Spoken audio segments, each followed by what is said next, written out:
I'm often talking to people who have a few months or sometimes less, sometimes 24, 48 hours to live. And we're faced with making decisions about, should we be very aggressive and pursue surgery and maybe some chemotherapy or an emergency operation versus actually focus on quality and giving the time that we have left.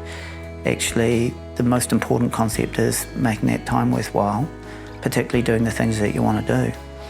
And I think that's difficult because if people haven't thought about it, their first gut reaction is, I must do everything to live as long as possible.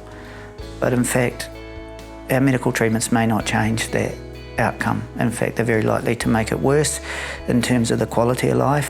And so you end up spending a lot of time in the hospital system feeling unwell, and that's time that you could be doing other things or things that you prefer to be doing with the time you got left.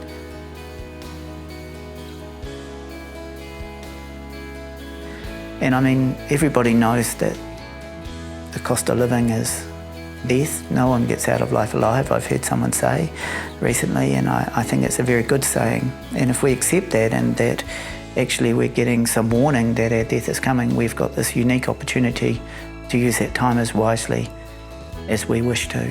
I think the ones who get the most out of that time are the people who think about what makes them have had a good life or happy, or about quality rather than necessarily continuing to pursue the idea that you can live forever or gain large amounts of time when the physiology probably tells us that we can't. And if you think about that beforehand, then when this news comes, I think those people are more well prepared to use that time to their advantage or get the most out of that time.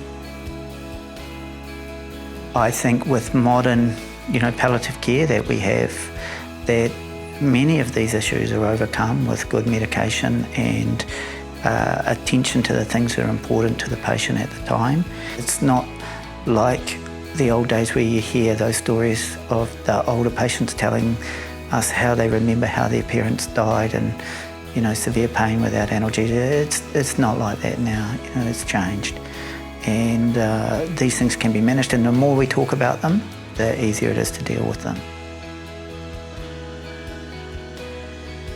That's why I think it's important that we think about these decisions and talk about them, because our society is getting older. We're all going to face this one day, and it's important we finish our life the way we've lived our life, doing the things we want to do.